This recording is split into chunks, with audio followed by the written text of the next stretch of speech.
My name is Chuan Chuan, and I am the fashion designer. My name is Corey Barr.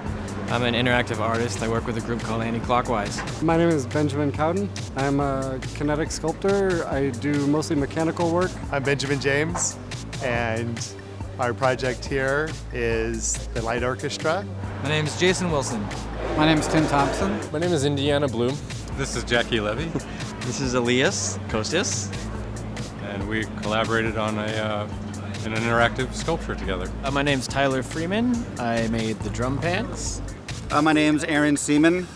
I perform under the name Duckman2 a lot of the time, and I'm an accordionist. My name is Rich DDT. I'm one of the artists of the Anti-Clockwise Arts Collective. I work mostly with recycled material, repurposed material, and reused material. We brought a couple of pieces today. One is, we call it Sandbox World, and it lets you play in a sandbox, and as you sculpt the sand, it becomes mountains or rivers or snow-capped peaks. I have three pieces. One of them is a marionette controlling device. What the Light Orchestra is an interactive piece consisting of 1,250 total control lighting pixels. I've got an installation here called the Outer Body Maze. I've got a piece in the art gallery called the Space Palette. It's an interactive musical and visual instrument.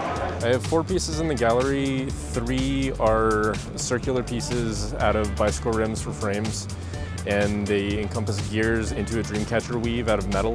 Well, we have wood carvings, forged steel, and electronics, which is wireless, interactive, Arduino, and LEDs. And they are basically pants with sensors in them, and they make drum sounds when you hit them. I had an accordion, and I liked punk rock. I used to be a pianist. I studied music. I just started messing around with some of the punk songs, and I wanted to kind of figure out for myself if it was possible to actually play them with all the parts on the accordion. Sort of like a science experiment. And then it got out of hand. One of my primary goals is to let people create the art themselves. In this case, with the Space Palette, it's both music and visuals. So it's a very immersive environment. We take your eyesight out of your body, turn it around and point it back at you.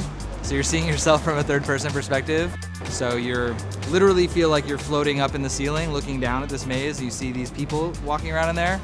You know that one of them is you, but it doesn't feel at all like one is you. All my clothes are designed from handmade only. I use no thread, no machine, and no needle whatsoever. There's an Oreo which is just made from all recycled discard fabric that tear apart and woven back into a dress. And there's also a couple of pieces that are hand painted. There are two-handed joystick type controls that allow an operator/viewer to look at this marionette on a screen and then move the controls and the marionette moves. The second one is a piece where you take a wall and foam rocks, and as you throw the rocks and hit the wall, it shatters, and it cycles through images about television or whatever you want for the event.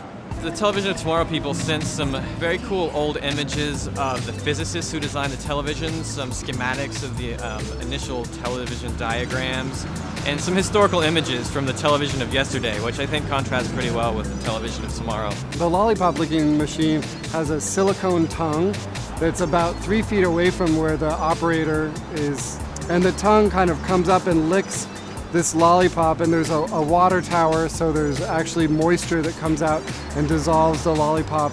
There's a couple different controls, so you can change the angle and the crank that controls the frequency of the licking. The user obviously gets very little enjoyment out of it because you're not actually licking the lollipop. It's some kind of surrogate tongue that you've enlisted, or like a proxy tongue.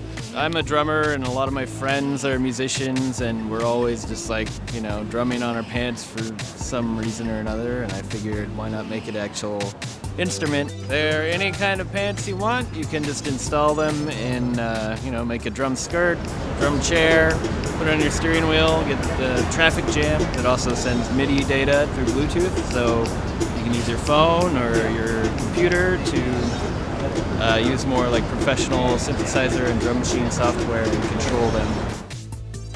Some of the wood pieces were quite stunning. Tuan's flowers that he's woven out of metal are very impressive, as are the fashion dresses. Yeah, our pieces here are really playful. The sandbox is designed in such a size so people can get on all sides and sculpt the world together. The responses are amazing. People are having so much fun interacting and seeing how their products are being utilized into art and creative ways and the content, so people are really into it. This is a differentiated event. It's a great event, and it frees up the creative mind. That's one of the things about TVOT Tomorrow that's unique, right? There's always some interesting art connected with this show in San Francisco. You had the accordion player on just out here a moment ago. What other show that can I go to where that sort of stuff's going on? It's definitely one of those things that's sort of sticky for the conference.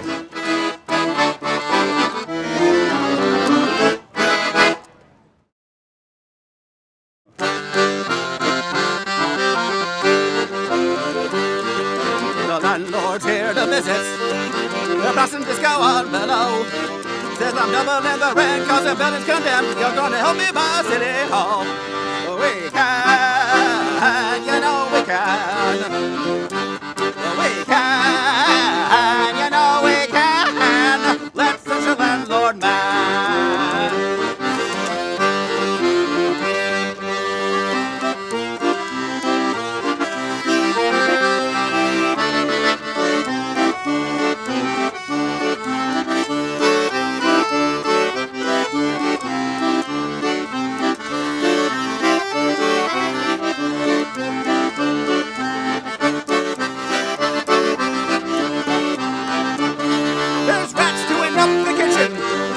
Rushes up to my knees. Turn the oven on as fast as I can, oh yeah, and then the rain pours through the ceiling. Oh, we can.